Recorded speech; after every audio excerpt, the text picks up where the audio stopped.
Ассалаумағалейкум, құрметті достар. Сіздермен бүгін қазақ тілінде сетевой бизнеста, яғни сетевой маркетингде қаншалықты қателіктерді жасамау керек, яғни ол қателіктерге мүлдем жақындамау керек деген тақырыпта сөйлесетін боламыз. Мен өзім жаңадан сетевой бизнесқа келген кезде мүлдем сетевой туралы хабарым болған жоқ. Мүлдем нөл болған. Ал қазіргі таңда сондай адамдар отыр, мен сетевойды білмеймін ғой, қалай істеймін мен дейді. Мен де білмедім сетевойды. Бірақ та Алла тағала бізге сондай қасиет берген, біз барлық нәрсені үйрене аламыз. Адам жасаған адам жасайды. Бізде ми бар өйткені. Сол мидың көмегі арқылы біз кез келген нәрсені үйренуге мүмкіндігіміз бар. Сондықтан барлық нәрсені үйренесіздер, уайымдамаңыздар. Главный, жақсы ұстаз табыңыздар. Главный. Сетевой бизнеста сіздің бір жақсы жетістікке жетуіңіздің секреті ол міндетті түрде бір жақсы ұстаз табу. Қазір мысалы сіздегі прямой өзіңіздің наставнигіңіз, ұстазыңыз онша жақсы болмаса, білімі онша болмаса, оған аяқ қоймаңыз. Мейлі, ол жұмысын жасай берсін. Оның төбесінде ұстазы бар. Или болмаса оның төбесінде спонсоры бар. Қайсысы активный, қайсысы білімді, қайсысы жақсы, сонымен тікелей байланысқа шығып, сонымен ақылдассаңыздар да болады. Өйткені сетевой бизнеста біз постоянно өзіміздің линиямызға көмектесіп отырамыз. Сондықтан сіздің вышестоящий жоғарғы ұстаздарыңыз міндетті түрде сізге өзінің кеңестерін беріп отыратын болады. Сондықтан мүлдем уайымдамаңыздар ол жағынан. Сетевой бизнес ең керемет көмек беретін, сондай сіздің қолыңыздан жетектейтін керемет бизнес екенін түсініп жетіңіз. Ал олай болса, енді қателіктер туралы сөйлесеміз. Онда бастадық. Бірінші қателік, бұл сетевой бизнесқа келдіңіз, мейлі жақсы ұстаз болсын, жақсы ұстаз болмасын, әйтеуір өзіңізге бір жақсы спонсор таптыңыз. Сол спонсордың айтқанын бұлжытпай орындау керек.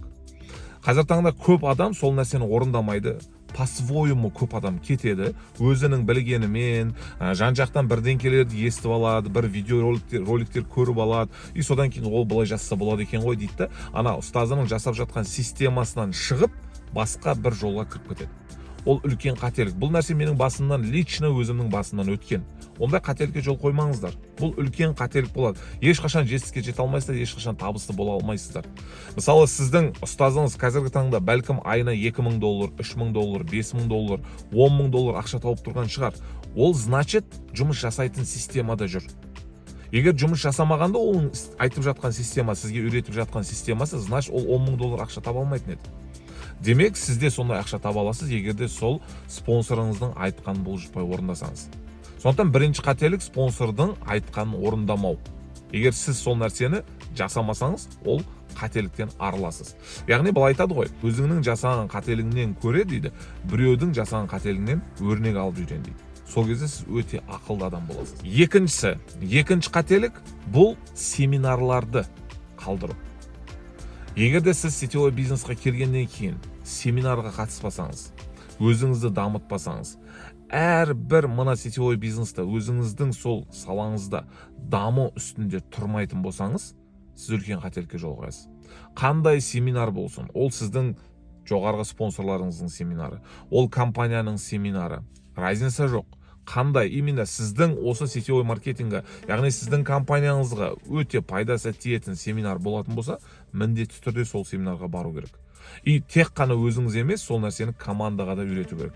Ал командаға үйрету үшін, білесіздер, міндетті түрде адам өзі соны жасау керек болады. Сондықтан семинарларды қалдырмаңыз. Одан кейін оған қосымша қылып кетейін, кітап көбірек оқыңыз. Дисктер, аудио запистер, мысалы, именно сіздің лидерларыңыздың, сіздің, мысалы, осы сетевой бизнеста үлкен нәтижесі бар адамдардың аудио, видео форматтағы сондай сабақтарын көбірек тыңдаңыз.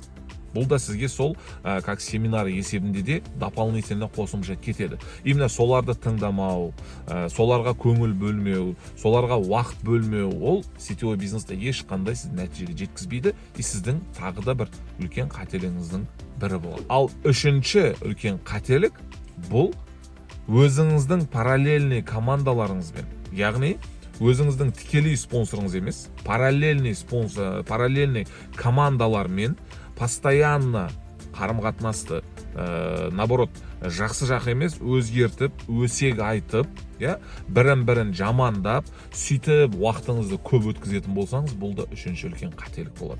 Мен қазір байқағаным, ондай адамдар, партнерлар, ондай сетевиктер өте көп екен. Өзінің басындағы проблемасын параллельный группаға айтып жатады. или болмаса өзінің ұстазы қандай да бір қателік жасап жатқан болса, соны параллельный группадағыларға айтады. Қараңыз, сіз өз бизнесіңізге балта шауып жатсыз. Мысалы, ол параллельный группадағы сіздің бизнесіңізге не заинтересован, оған қызық емес, сіз құлайсыз ба, көтерілесіз ба, түсініп отырсыз ба? Бәлкім сіз құласаңыз, бәлкім олар қуанатын да шығар.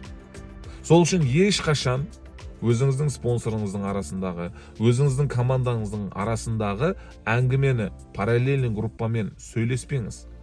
Мүлдем талқыламаңыз ол туралы.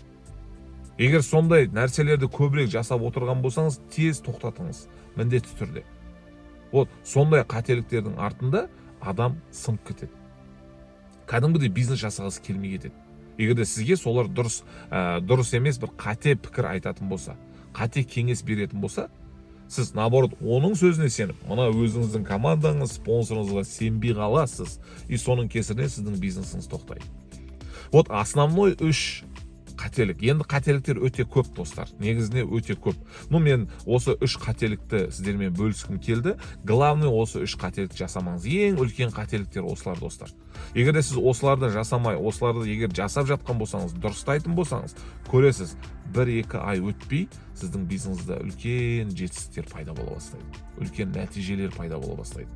Соны жасап көріңіз. Для себя өзіңізге заметкаға алыңыз, міндетті түрде жазыңыз, сол нәрсені пландаңыз, и сондай нәрселерді жасап жатқан кезде ойланыңыз, тоқта, бұлай жасауға болмайды, мен бұлай жасауым керек деген сияқты миыңызды қосыңыз жұмысқа.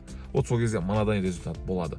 Ал егер де басқа да сұрақтарыңыз болып жатса, қандай да бір өздеріңіздің кеңестеріңіз или болмаса пікірлеріңіз болатын болса, міндетті түрде комментарияға жазып кетіңіздер, мен жауап беруге тырысамын.